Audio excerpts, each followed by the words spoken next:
আমন্ত্রণ দীপ্ত সংবাদে আপনাদের সাথে আছি আমি ইয়াসমিন সুমনা।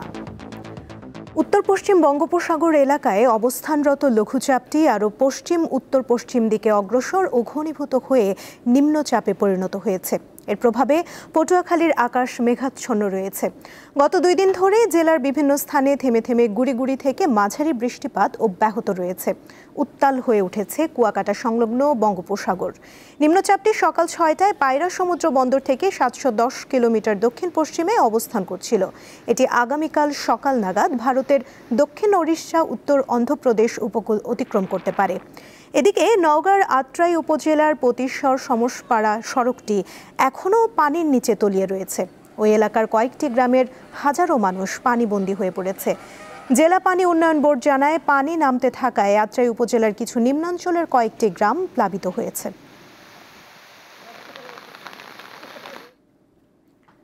চলতি সপ্তাহেই সংসদ নির্বাচনের রোডম্যাপ ঘোষণা করতে যাচ্ছে নির্বাচন কমিশন। সোমবার গণমাধ্যমকে এই তথ্য জানিয়ে ইসি সচিব বলেছেন, ভোটের প্রস্তুতির এই সময়ে আইন শৃঙ্খলা নিয়ে উদ্বেগের কোনো কারণ নেই। এদিকে সুষ্ঠু নির্বাচনের জন্য রাজনৈতিক দলগুলোকে কারিগরি সহায়তা দিতে আগ্রহ প্রকাশ করেছে যুক্তরাষ্ট্রভিত্তিক ইন্টারন্যাশনাল রিসার্চ ইনস্টিটিউট IRI। ত্রয়োদশ জাতীয় সংসদ নির্বাচনের রোডম্যাপ নিয়ে বেশ কিছুদিন ধরে জনমনে নানা প্রশ্ন ও জল্পনা কল্পনা চলছে। এসব কিছুর অবসানে চলতি সপ্তাহেই নির্বাচনের রোডম্যাপ ঘোষণা করতে যাচ্ছে নির্বাচন কমিশন। সোমবার দুপুরে রাজধানীর আগারগাঁওয়ে নির্বাচনী প্রস্তুতি ও রোডম্যাপ নিয়ে কথা বলেন কমিশনের সিনিয়র সচিব আক্তার আহমেদ। অন্যান্য প্রাসঙ্গিক বিষয়গুলো নিয়ে ড্রাফটটা করা হয়েছে। ড্রাফটটা এখন কমিশনে দিয়ে আমরা অ্যাপ্রুভ করব। আমার বিশ্বাস যে এটা আমরা এই সপ্তাহের ভিতরে আপনাদেরকে দিতে পারবো। ইসি সচিব বলেন, যে ভোট কেন্দ্র আছে সেগুলো দিয়েই জাতীয় নির্বাচন করা যাবে। নির্বাচনকালীন আইন শৃঙ্খলা নিয়ে ইসি উদ্বিগ্ন নয় বলেও জানান তিনি। আইন শৃঙ্খলা তো আরো পরের ব্যাপার। আমাদের তো সার্বিক আমাদের কনসার্ন হওয়ার এই মুহূর্তে কোনো কারণ আছে? আমরা আমাদের জিনিসটা গোছাই, যে যার জায়গাটাকে গুছিয়ে নিলেই তো হয়ে যাবে। সেটা নির্বাচন ব্যবস্থাপনার সাথে আমরা এই মুহূর্তে জড়িত।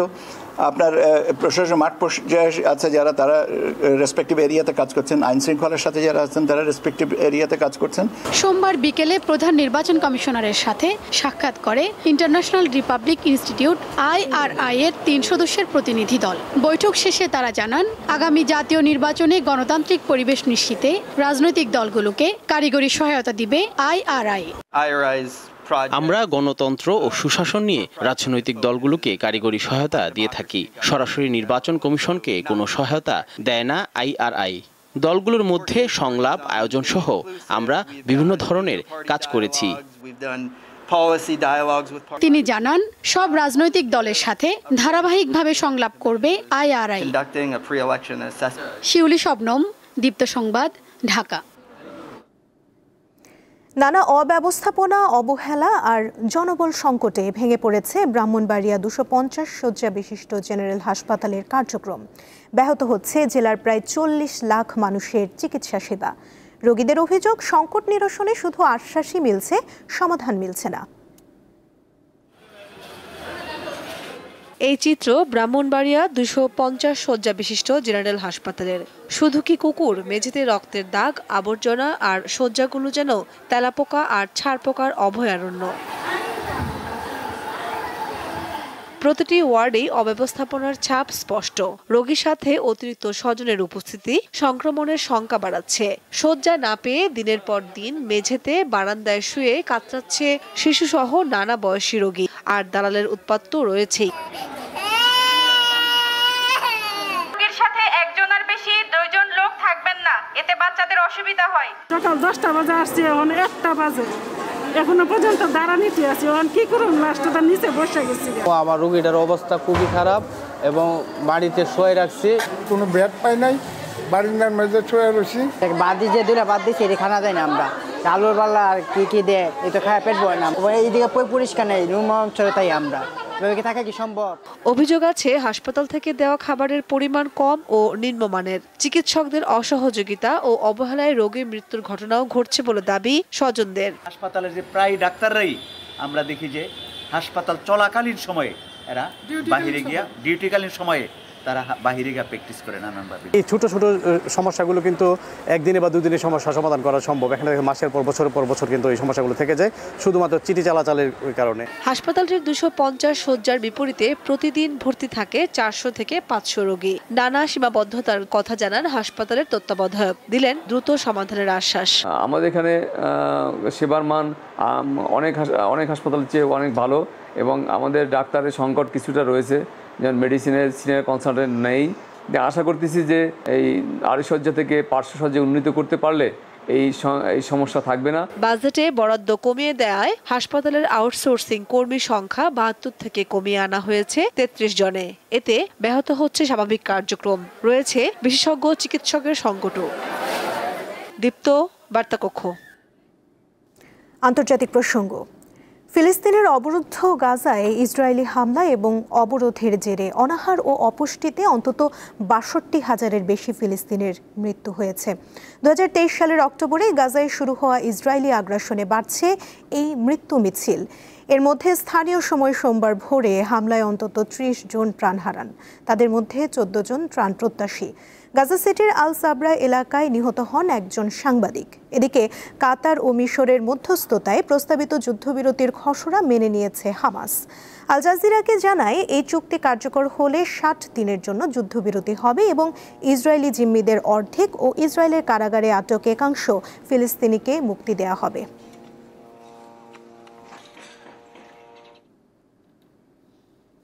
রাশিয়া ও ইউক্রেনের মধ্যে শান্তি প্রতিষ্ঠার জন্য যুদ্ধবিরতি অপরিহার্য নয় বলে উল্লেখ করেছেন যুক্তরাষ্ট্রের প্রেসিডেন্ট ডোনাল্ড ট্রাম্প। সোমবার হোয়াইট হাউসে রাশিয়া ইউক্রেন যুদ্ধ বন্ধের লক্ষ্যে অনুষ্ঠিত বৈঠকে ইউক্রেনের প্রেসিডেন্ট ভলোদিমির জেলেনস্কিকে এ কথা বলেন তিনি। ফ্রান্সের প্রেসিডেন্ট জানান, হোয়াইট হাউসে সোমবারের আলোচনার সবচেয়ে গুরুত্বপূর্ণ ফলাফল হল ইউক্রেনের জন্য নিরাপত্তা গ্যারান্টি নিয়ে কাজ করার বিষয়ে মার্কিন প্রতিশ্রুতি। পরবর্তী পদক্ষেপ হিসেবে ইউক্রেন ও রাশিয়ার প্রেসিডেন্টের মধ্যে সরাসরি বৈঠক আয়োজনের উদ্যোগ নিয়েছেন ট্রাম্প।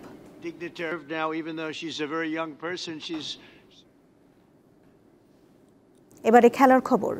2026 বিশ্বকাপ বাছাই পর্বে সেপ্টেম্বরে নিজেদের শেষ দুটি ম্যাচ খেলবে আর্জেন্টিনা। এজন্য 31 জনের প্রাথমিক স্কোয়াড ঘোষণা করেছে আর্জেন্টিনা ফুটবল অ্যাসোসিয়েশন।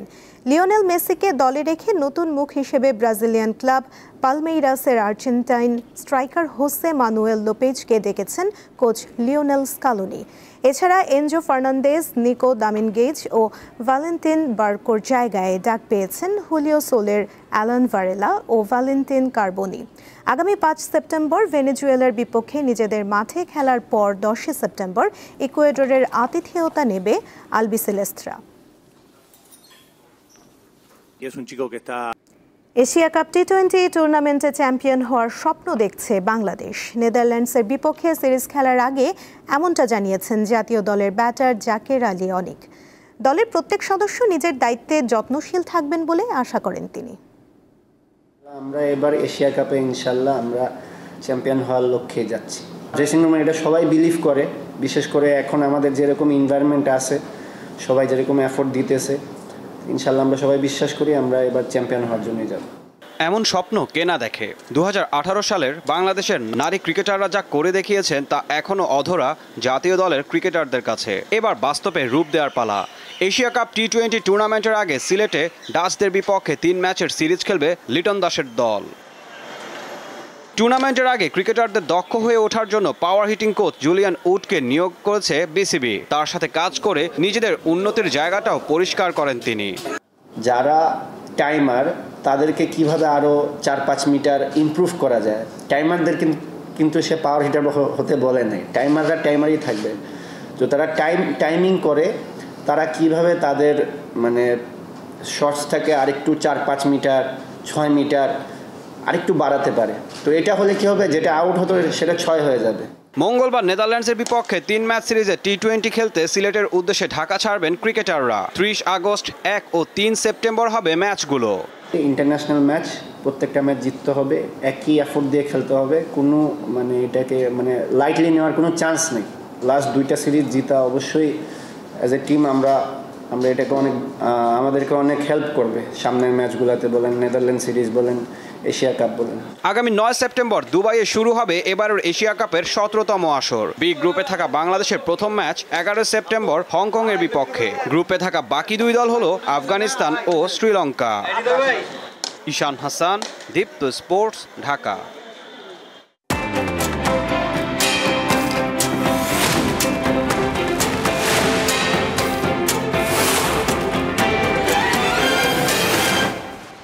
এবারে জানাবো এক নজরে দৈনিক পত্রিকার শিরোনাম। আমাদের হাতে রয়েছে প্রথম আলো পত্রিকা, যার প্রধান শিরোনামে দেখতে পাচ্ছি ছাত্র রাজনীতিতে পরিবর্তন চান শিক্ষার্থীরা। ছাত্রদল, গণতান্ত্রিক ছাত্র সংসদ, শিবির ও বামপন্থী ছাত্র সংগঠনগুলোর পক্ষ থেকে মনোনয়নপত্র সংগ্রহ। ডাকসুর কেন্দ্রীয় সংসদে পদ 28টি, মনোনয়নপত্র কিনেছেন 565 জন। 18টি হল সংসদের বিভিন্ন পদে 1226 জন মনোনয়নপত্র সংগ্রহ করেছেন। এদিকে হাসপাতাল ঘিরে অ্যাম্বুলেন্স সিন্ডিকেটে জিম্মি রোগীরা। প্রকাশ্যে এসব সিন্ডিকেটের তৎপরতা চললেও প্রশাসনের পক্ষ থেকে কোনো ব্যবস্থা নেওয়া হয় না বলে অভিযোগ রোগীর স্বজনদের। অ্যাম্বুলেন্স সেবাকে একটি নেটওয়ার্কের আওতায় আনতে হবে, অভিমত সৈয়দ আব্দুল হামিদের। এদিকে সিলেটে পাথর লুটের আলোচনার মধ্যে ডিসি ইউএনও বদল। বনের জমি উদ্ধারে অগ্রগতি, দূষণ ও পলিথিন বন্ধ হয়নি। পলিথিন বন্ধ করতে হলে উৎপাদনে নিয়ন্ত্রণ, বাজার মনিটরিং ও সচেতনতা তৈরি, এই তিনটি একসঙ্গে করতে হবে। দৈনিক ইত্তেফাক পত্রিকার প্রধান শিরোনামে দেখতে পাচ্ছি আতঙ্কের জনপদ গাজীপুর, 7 মাসের শতাধিক খুন, উদ্ধার হয় মাথাবিহীন 8 টুকরো লাশ, সাংবাদিককে পিটিয়ে হত্যার ঘটনাও ঘটেছে। আইন শৃঙ্খলা পরিস্থিতি নিয়ে উদ্বেগের কোনো কারণ নেই বললেন ইসি। এ সপ্তাহে ভোটের রোডম্যাপ। এদিকে প্রকৃতির প্রতি নির্দয় আচরণ চলতে থাকলে মাছও কপাল থেকে হারিয়ে যেতে পারে, জাতীয় মৎস্য সপ্তাহ উদ্বোধন অনুষ্ঠানে বললেন প্রধান উপদেষ্টা। আরও দেখতে পাচ্ছি ইউক্রেনের নিরাপত্তায় যুক্ত থাকবে যুক্তরাষ্ট্র, শান্তি চুক্তিতে জোর ট্রাম্পের।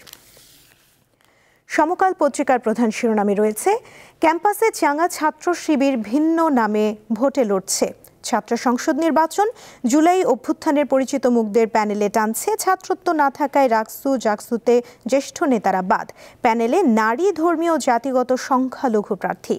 ফরম বিক্রি 565, সময় বাড়ল একদিন। এদিকে ছাত্র সংসদ নির্বাচনের রোডম্যাপ দাবি, বেরোবিতে অনশনের দ্বিতীয় দিনে অসুস্থ 4 শিক্ষার্থী। আরও দেখতে পাচ্ছি পাথরের সঙ্গে লুট হয়ে গেল শাহ আরেফিন টিলাও। টিলা ধ্বংসে জড়িত 26 জনের চক্র। আরও রয়েছে বায়ু দূষণ নিয়ে একটি প্রতিবেদন, সাভারকে ডিগ্রেডেড এয়ারশেড ঘোষণা। যুগান্তর পত্রিকার প্রধান শিরোনামে রয়েছে ডাকসু নির্বাচনে 28 পদের বিপরীতে 565 ফরম বিক্রি, উৎসবমুখর ঢাবি ক্যাম্পাস। নির্বাচন কমিশনের সমন্বয় সভা, রাজনৈতিক ভোট কেন্দ্র বাদ দেওয়ার নির্দেশ। এদিকে বাংলাদেশ ব্যাংকের প্রতিবেদন, নবায়নের 1,34,000 কোটি টাকার ঋণ ফের খেলাপি।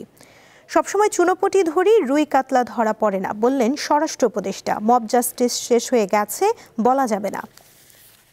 কালের কণ্ঠ পত্রিকার প্রধান শিরোনামে রয়েছে উপকরণ আমদানিতে ধস, উৎপাদন ব্যাহত। এদিকে ডাকসুতে ভোটযুদ্ধের হুইসেল, মব সৃষ্টি করে ছাত্রদলের মনোনয়নপত্র সংগ্রহে বাধা। জাকসুর মনোনয়ন ফর্ম বিতরণ শুরু। বেগম রোকেয়া বিশ্ববিদ্যালয়ে সেপ্টেম্বরে নির্বাচনের দাবিতে অনশন চলছে, 5 শিক্ষার্থী অসুস্থ। আজকের পত্রিকার প্রধান শিরোনামে রয়েছে বিসিএস এর আদলে শিক্ষক নিয়োগ, এ নিয়ে একটি প্রতিবেদন। আর রয়েছে ভোটের রোডম্যাপ, চলতি সপ্তাহেই ঘোষণা ইসি সচিব। কৃত্রিম অঙ্গের ঘোষণা দিয়ে জুয়েলারি পণ্য আমদানি। দেখে নিলাম আজকের দৈনিক পত্রিকার শিরোনামগুলো। এই ছিল এখনকার মতো। এরপর দুপুর 1টায় বাণিজ্য সংবাদ দেখার আমন্ত্রণ রইল। এছাড়া আরও তথ্য এবং বিনোদন জগতের নানা খবর পেতে যুক্ত থাকুন দীপ্ত ডিজিটাল প্ল্যাটফর্মের সাথে। ধন্যবাদ সবাইকে।